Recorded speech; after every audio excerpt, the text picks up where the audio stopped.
एक स्टूडेंट जो कि 9 से 10 घंटे पढ़ाई करता है लेकिन उसके बावजूद भी वो केवल 55 से 60% मार्क्स लेके आता है, और दूसरा स्टूडेंट जो 5 से 6 घंटे पढ़ाई करता है उसके बावजूद वो 90% प्लस मार्क्स लेके आता है। ऐसा क्यों? ऐसा है, पहले वाला स्टूडेंट केवल मेहनत पर फोकस कर रहा है, किस डायरेक्शन में उसको जाना है ये नहीं पता, लेकिन दूसरे वाला मेहनत के साथ साथ स्मार्ट वर्क भी करता है जिससे उसके मार्क्स अच्छे बन जाते हैं और वो टॉपर वाली लिस्ट में आ जाता है। ठीक है नहीं? तो क्या आपको भी ऐसा ही बनना है? अगर ऐसा ही बनना है तो इस वीडियो में मैं आपको 5 प्रूवन स्ट्रेटेजी बताने वाला हूं, 5 फॉर्मूले देने वाला हूं जिससे आप टॉप कर सकते हो और टॉपर बन सकते हो। अगर आप भी 9 और 10 के स्टूडेंट हो यूपी बोर्ड के, तो ये आपके लिए वीडियो है, इसको लास्ट तक देखना, स्किप मत करना एक भी पार्ट, क्योंकि एक एक चीज टॉपर बनाने वाली होगी। समझ में आई बात? तो जैसे कि आप जानते ही हो, मेरा नाम है रक्षित रावल और मैं आपका बड़ा भाई स्वागत करता हूं वेदांतु यूपी बोर्ड 9-10 पर आप सभी का। यहाँ मैं आपको गणित और विज्ञान के लेक्चर करा रहा हूँ, साथ ही साथ आपको मैं स्ट्रेटेजीज वीडियोस भी बनाता हूँ, शॉर्ट ट्रिक्स वाली वीडियोस भी बनाता हूँ, जाके आप देख सकते हो। तो चलो शुरू करते हैं 5 फॉर्मूला से। वे 5 फॉर्मूला कौन से हैं भाई? सबसे पहला फॉर्मूला क्या होगा आपका? सबसे पहला फॉर्मूला, सबसे पहले तो ये देख लो कि क्या फर्क होता है भैया 10 घंटे वाले में और 10 घंटे वाले में। जो 10 घंटे पढ़ाई कर रहा है और एक 5 से 6 घंटे पढ़ाई करता है, लेकिन ये 90% लेके आता है 55%। फर्क क्या होता है? मेहनत करता था, दूसरा स्मार्ट वर्क। पहले वाला केवल मेहनत करता है लेकिन दूसरा मेहनत के साथ साथ स्मार्ट वर्क भी करता है। तो पहले वाला आपका जो सीक्रेट होगा, जो पहले वाला फॉर्मूला मैं आपको देने वाला हूं, वो फॉर्मूला है सिलेबस को ना समझना। और याद रखना, जो सिलेबस समझ गया समझो वो टॉपर बन गया। तो क्या गलती करते हैं हम? वो गलती करते हैं सिलेबस को ना समझना। तो जो सिलेबस समझ गया वो समझ लो टॉपर बन गया। सिलेबस समझना बहुत ज्यादा जरूरी होता है। और सिलेबस समझने का मतलब ये नहीं कि हमने जान लिया कि भाई इसमें इतने चैप्टर हैं, इसमें इतने चैप्टर हैं, मैथ्स के 14 चैप्टर। नहीं भाई नहीं, ये सिलेबस जानना नहीं होता। सिलेबस जानना होता है कि अच्छे से प्रीवियस ईयर पेपर को एनालाइज करके बोर्ड एग्जाम को देखने के बाद मैं ये बता सकता हूं कि कौन से टॉपिक सबसे ज्यादा आने वाले हैं, कौन से चैप्टर सबसे ज्यादा आते हैं एग्जाम में, तो मैं उनकी लिस्ट बनाऊंगा। फिर कौन से कितने मार्क्स के आते हैं मैं उनकी लिस्ट बनाऊंगा। तो मैं प्रायोरिटी सेट करूंगा कि सबसे पहले मुझे कौन से चैप्टर करने हैं। ये काम ही करते हैं टॉपर बच्चे। तो सबसे पहले तो एक गलती नहीं करनी है आपको, लाइन टू लाइन पहले ऐसा करते हैं कुछ बच्चे कि पहले पेज से पढ़ना स्टार्ट कर देते हैं। नहीं भाई, पहले सबसे पहला काम है एनालाइज करना। सबसे पहला काम है एनालाइज करना। तो गलत तरीका आपका क्या है कि पूरी किताब पेज 1 से शुरू कर दी बिना ये सोचे समझे कि इसमें सिलेबस का क्या महत्व है, कौन से चैप्टर आने वाला है। तो सबसे पहले हमें चैप्टर्स को समझना है, टॉपिक्स को समझना है जो सबसे ज्यादा आ रहे हैं। और एक बात और बता दूं, यूपी बोर्ड का जो पेपर होता है ना, उसमें जो क्वेश्चन है वो रिपीट होते हैं बहुत ज्यादा। कंसिस्टेंट पेपर रहता है, ऐसा नहीं कि भाई बार बार चेंज होगा।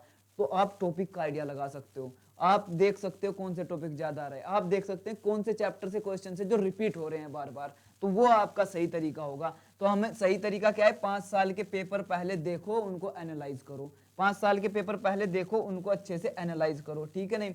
बार बार आने वाले चैप्टरों को नोट करो कि कौन सा चैप्टर सबसे ज्यादा आ रहा है। फिर अपनी प्रायोरिटी लिस्ट बनाओ कि सबसे पहले मैं इन चैप्टर को खत्म करूंगा, इनके अंदर ये इंपॉर्टेंट टॉपिक है, इनको खत्म करूंगा। तो समझो आपके 60-70% मार्क्स तो वहीं पर हो गए। फिर बाकी जो बचता है उसे बाद में करना है। तो सब चैप्टर को बराबर टाइम नहीं देना सबसे पहली गलती। क्या करते हैं कि हर चैप्टर को बराबर टाइम देते हैं। नहीं भाई, अगर हम एक बार पढ़ चुके हैं तो बराबर टाइम नहीं देना सबको। जो ज्यादा आ रहे हैं, जो टॉपिक सबसे ज्यादा आते हैं, उसको ज्यादा टाइम देना। यही तो स्मार्ट वर्क है भाई। बिना सोचे समझे पढ़ना स्टार्ट कर देना कि बस ना सिलेबस देखा ना इंपॉर्टेंट टॉपिक देखे और पढ़ना स्टार्ट कर दिया। इंपॉर्टेंट वर्सेस लेस इंपॉर्टेंट का पता नहीं। अगर आपको ये नहीं पता कि कौन सा चैप्टर इंपॉर्टेंट है, कौन सा टॉपिक सबसे ज्यादा पूछा जाता है, तो आप बहुत बड़ी गलती कर रहे हो। तो टॉपर की तरह पढ़ना होगा, पेपर एनालाइज करने होंगे, बार बार आने वाले क्वेश्चन को लिखो और अपनी प्रायोरिटी सेट करो। और सबसे ज्यादा, जैसे कि मैथ्स के अंदर triangle, AP, surface area, trigonometry, ये सबसे ज्यादा आते हैं, हर साल आते हैं क्वेश्चन। जैसे ही साइंस के अंदर कुछ चैप्टर हैं जो हर साल पूछे जाते हैं वहां से अच्छे मार्क्स के, तो हम वो सबसे पहले पता करेंगे। चलो उसके बाद हम दूसरा पॉइंट आपके लिए, दूसरा फॉर्मूला है भाई टाइम टेबल। अब क्या होता है, अच्छा कितने बच्चे ऐसे हैं मुझे बताओ खुद ही जिसने टाइम टेबल बनाया है, मुझे कमेंट में जरूर बताना। और टाइम टेबल बनाने के बाद केवल 3 दिन के अंदर ही आपका टाइम टेबल टूट गया, ऐसे बच्चे भी मुझे बताओ। कमेंट के अंदर कि हाँ सर हमने टाइम टेबल बनाया था लेकिन 3 से 4 दिन के अंदर टाइम टेबल का पता नहीं चला कहाँ गया। तो केवल टाइम टेबल मत बनाओ भाई, केवल टाइम टेबल मत बनाओ, टाइम ब्लॉक बनाओ। टाइम ब्लॉक का मतलब है कि करना ही करना है। मुझे 2 घंटे मैथ्स पढ़ना है तो मैं 2 घंटे मैथ्स पढ़ूंगा। मुझे 1.5 साइंस पढ़नी है तो इतना पढ़ूंगा मैं। अगर मुझे 1.5 घंटा हिंदी को देना है तो मैं उसको दूंगा। समझ में आई बात या नहीं? ये बनाओ।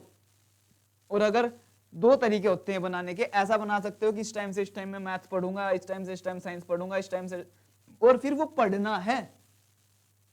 या दूसरा तरीका आपका हो सकता है कि मैं डेली 2 घंटे मैथ पढ़ने वाला हूं, आज मैं 2 घंटे इंग्लिश पढ़ूंगा, आज मैं 1.5 घंटे साइंस पढ़ूंगा। ऐसा अपना प्रॉपर लिखो, एक डायरी बनाओ प्रॉपर, और उस पर लिखा करो कि हम आज अगले दिन क्या करने वाले हैं। जैसे आज हम सोने गए, सोने से पहले हमने अगले दिन का टारगेट लिख लिया और उसको पूरा करना है, अचीव करना है। तो टाइम ब्लॉक्स में अपने आप को डालो, टाइम टेबल में मत डालो। समझ में आई बात? उम्मीद करता हूं तुझे एक एक बात समझ आ रही होगी और तू रिलेट कर रहा होगा खुद से कि हाँ सर हमारे से ऐसा होता है। और क्या करते हैं कि सर सुबह ही 6 बजे उठ के मैं पढ़ना शुरू कर दूंगा, सर आज मैं इस टाइम उठूंगा, और फिर उठा आपसे गया नहीं, फिर बोलते हो ये तो 1 घंटा चला गया, इस टाइम तो मुझे मैथ्स पढ़ना था, चलो कल से पढ़ूंगा। अबे यही गलती है तेरी नालायक, आपकी सबसे बड़ी गलती है। क्यों पढ़ेगा कल से? कल पे क्यों टाल दिया तुमने? जब तुझे 2 घंटे आज पढ़ना है तो पढ़ना। तू लेट उठा कोई बात नहीं, तू लेट सो, फिर रात को तब तक मत सोना जब तक तेरा टारगेट पूरा ना हो जाए। ये बात दिमाग में रख अगर टॉपर बनना है तो भाई।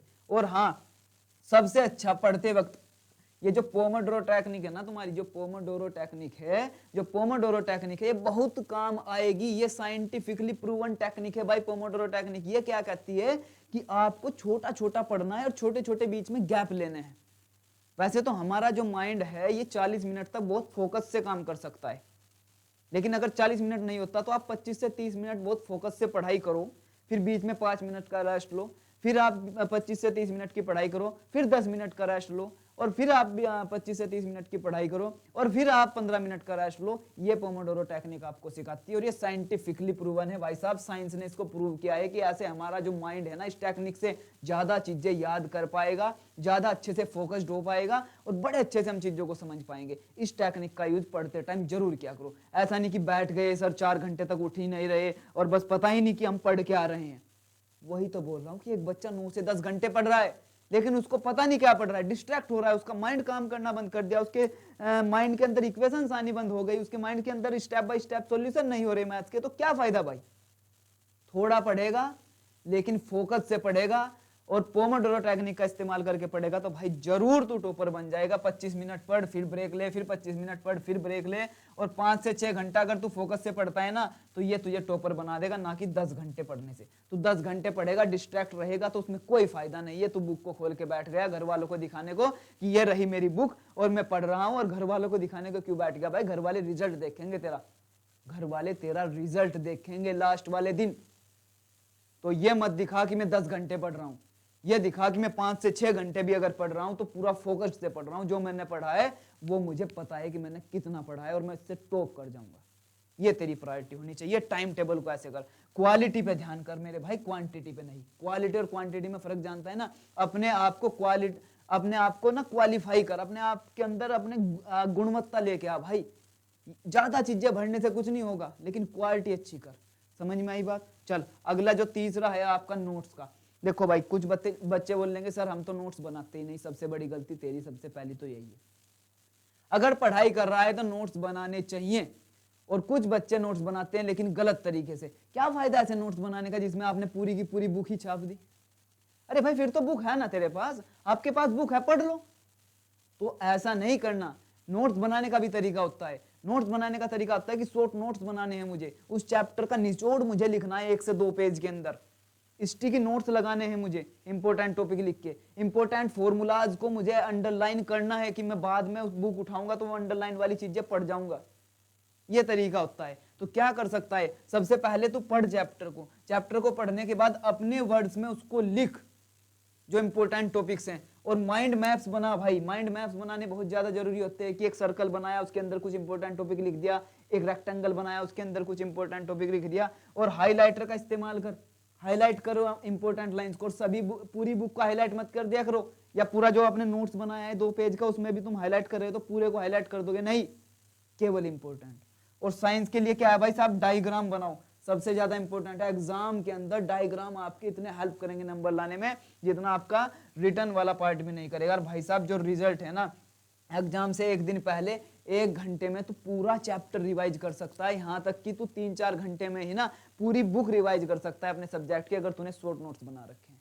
तो तीसरा पॉइंट है टॉपर बनने का, तीसरा पॉइंट है 90% प्लस लेके आने का, स्मार्ट वर्क करना है तुझे, स्मार्ट नोट्स बनाने हैं। चौथा पॉइंट कौन सा है भाई, सबसे इंपॉर्टेंट, इसको तू सबसे इंपॉर्टेंट नोट कर ले मेरे लाडले, इसको सबसे इंपॉर्टेंट नोट कर ले, ठीक है नहीं। इसमें मैं इतने सारे स्टार लगा दे रहा हूं, प्रीवियस ईयर पेपर। अगर तूने प्रीवियस ईयर पेपर ही एनालाइज नहीं किए, तुझे यही नहीं पता कि प्रीवियस ईयर पेपर करने के बाद ही तो पता चलता है ना क्या आता है। अगर तुझे यही नहीं पता कि एग्जाम के अंदर आने वाला क्या है, कौन सा टॉपिक सबसे ज्यादा आने वाला है, तो क्या पता चलेगा तुझे, फिर पढ़ता गया बस, कुछ फायदा नहीं होने वाला। तो प्रीवियस ईयर पेपर करेगा, और पेपर को इस तरीके से करना है जैसे एग्जाम के अंदर कर रहा हो। 3 घंटे का टाइम लगा के, जहां कोई डिस्ट्रैक्शन ना हो वहां बैठ जा और प्रॉपर अपने टाइम को यूटिलाइज कर, उस पेपर को कर। तुझे पता चलेगा कि तू कितना पेपर अटेम्प्ट कर पा रहा है, तुझे पता चलेगा कि तूने कितने क्वेश्चन गलत किए। और सबसे ज्यादा होता है प्रीवियस ईयर पेपर करने से ज्यादा भी उसको एनालाइज करना। अगर तूने एनालाइज नहीं किया तो कोई फायदा नहीं है। पेपर किया, पेपर करने के बाद देख, उसको एनालाइज कर, कहाँ मेरी गलतियां हुई हैं, कौन से टॉपिक मेरे वीक हैं, उनको अपना जो वीक टॉपिक है उनको मजबूत कर, जो फिर अगला टेस्ट लगा, फिर देख कौन से टॉपिक वीक रह गए, और वहां से तुझे पता चलेगा किस चैप्टर से कौन से टॉपिक सबसे ज्यादा आ रहे हैं। और एक और बता दो तुझे, 5 से 10 साल के अगर प्रीवियस ईयर पेपर लगा ली ना, तो तुझे यह भी पता चल जाएगा मेरे लाडले कि कौन से क्वेश्चन है जो हर बार रिपीट हो रहे हैं, सेम टू सेम क्वेश्चंस। तो बता तुझे टॉपर बनने से कौन रोक देगा, बोल। तो 5 साल के तो प्रीवियस ईयर पेपर लगा नहीं, मेरी मानता है तो 5 से 10 साल तक के पेपर लगा। 30% क्वेश्चन तो मेरे भैया एग्जैक्ट रिपीट होते हैं, उनकी कुछ डिजिट विजिट चेंज कर देते हैं बस। तो अगर तूने ये पेपर किए तो तेरा जो कॉन्फिडेंस है वो 2 गुना हो जाएगा पेपर के अंदर, शेर बन के जाएगा तू पढ़ाई में। समझ में आई बात। और सही तरीका क्या है मेरे भाई, यही जो तुझे बता, टाइम लगा के, तब टाइमर लगा के ना तब एग्जाम को दे, बाद में सेल्फ चेक कर कि हाँ कितना मेरे से हुआ है, गलतियां कितनी हुई है उसको मार्क कर, और जो तेरे कमजोर टॉपिक हैं, वीक टॉपिक हैं, उनको देख और उनको स्ट्रोंग बना। कौन से चैप्टर से कितने ज्यादा क्वेश्चन आ रहे हैं, कितने क्वेश्चन कितने मार्क्स के आ रहे हैं, कौन सा टॉपिक से कितने मार्क्स का आ रहा है, तुझे पता होना चाहिए, किस टाइप के क्वेश्चन रिपीट होते हैं, ठीक है नहीं। ये सब काम करेंगे प्रीवियस ईयर पेपर, तो मोस्ट इंपॉर्टेंट है। एक बार तो जैसे हम अभी कक्षा 10वीं में आए हैं तो प्रीवियस ईयर पेपर उठा के देखेंगे कि कौन से चैप्टर इंपॉर्टेंट है, और इस चैनल को फॉलो कर ले, यहाँ पे मैं सारे प्रीवियस ईयर पेपर भी तुझे कराऊंगा और एक एक चैप्टर की वीडियो भी लेकर आऊंगा। तो इंपॉर्टेंट चैप्टर को सबसे पहले कर, समझ में आई बात, नोट्स बना, प्रीवियस ईयर पेपर एनालाइज कर, तभी कुछ होगा, तभी कुछ होगा, तभी तू बन सकता है। और सबसे ले भाई, इसको भी इंपॉर्टेंट नोट कर ले मेरे लाडले, इसको भी इंपॉर्टेंट नोट कर ले। ये बच्चे सबसे ज्यादा इग्नोर करते हैं, ये जो 5वां पॉइंट आपको बता रहा हूं, जो 5वां फॉर्मूला है रिवीजन, इसको सबसे ज्यादा इग्नोर करते हैं, इसीलिए उसके मार्क्स अटक के रह जाते हैं कि पूरा साल पढ़ाई तो मैंने की सर 8 से 9 घंटा, पता नहीं वो पढ़ाई कैसी की, डिस्ट्रैक्शन होके किया कि फोकस होके किया, मुझे तो नहीं लगता कि फोकस होके कर रहे हो, और उसके बाद भी मार्क्स नहीं बने क्योंकि रिवीजन नहीं किया, पूरे साल पढ़ते गए और पिछला भूलते गए। साइंटिफिकली प्रूवन है, साइंस बोलती है कि अगर आप 24 घंटे के अंदर जो आपने पढ़ा था, 24 घंटे पहले जो पढ़ा था, अगर उसे दोबारा नहीं पढ़ रहे हो, अगर उसको 24 घंटे के अंदर दोबारा नहीं देख रहे हो तो 70% भूल जाओगे। याद रखना, साइंस कहती है भाई बिना रिवीजन के 70% भूल जाते हो आप। बिना रिवीजन के आपने पढ़ा और प्लस 24 घंटे के अंदर रिवाइज नहीं किया तो इंफॉर्मेशन आपकी चली जाएगी। इसलिए टॉपर स्पेस रिपीटेशन फॉलो करते हैं। स्पेस रिपीटेशन जानता है क्या होता है?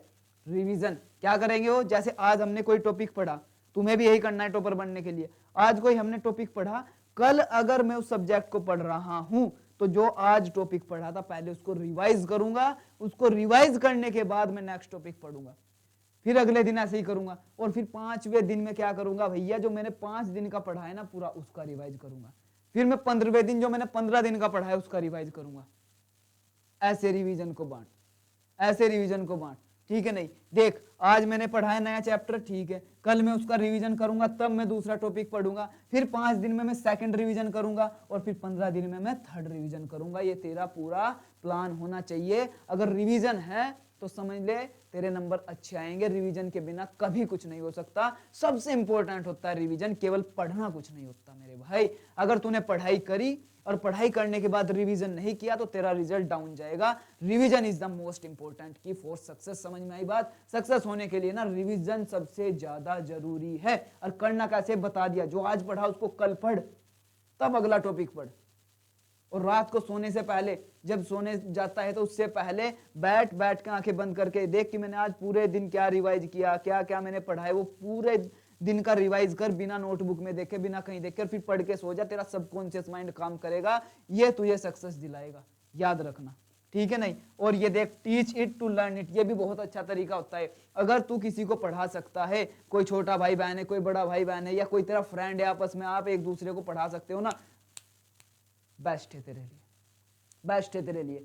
हम पढ़ के इतना याद नहीं कर सकते जितना पढ़ा के हमारे याद रहता है, ये बात याद रखना। अगर पढ़ा सकता है, तेरे पास में ये अपॉर्चुनिटी है कि तेरे पास तेरा फ्रेंड है, 2 फ्रेंड आपस में बैठ गए, 3 बैठ गए, एक टॉपिक तूने पढ़ा दिया उनको, एक टॉपिक उसने तुम्हें पढ़ा दिया, ऐसे ही सबका रिवीजन होता चला जाएगा मेरे भाई, और उसको तू भूलेगा नहीं जो तू पढ़ा देगा। ये बात याद रखना। ये तुझे आज मैं बहुत अच्छा बता रहा हूँ। और बोनस टिप तेरे एग्जाम के लिए ये होगा कि एग्जाम में फिर कुछ बच्चे गलती करते हैं। क्या गलती करते हैं?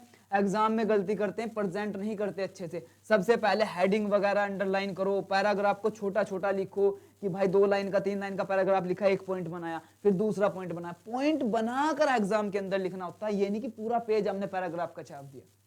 पॉइंट बना के लिखोगे, अच्छे से हेडिंग बनाओगे, अच्छे से हाईलाइट करोगे, तो एग्जामिनर को अच्छा लगेगा। और एग्जामिनर एक दिन में ना भाई 100 से ज्यादा नोटबुक चेक करता है, तो उसको जो नोटबुक अच्छी लगेगी ना, उस पर ऑटोमेटिक नंबर मिलेंगे। तुम्हें ये बात याद रखना। आंसर की शुरुआत और उसका अंत हमेशा स्ट्रोंग रखना है। तुम्हें डायग्राम बनाने हैं, सबसे पहले पूरा पेपर स्कैन करो, इजी क्वेश्चन को पहले सोल्व करो। ये कुछ तरीके होते हैं, एक क्वेश्चन पे ज्यादा टाइम देने की जरूरत नहीं आता तो अगले वाले को करो। पूरा पेपर अटेम्प्ट करके हमेशा आओ, हमेशा पूरा पेपर। नेगेटिव मार्किंग है क्या? तेरे नंबर कट जाएंगे अगर तू पेपर नहीं करेगा।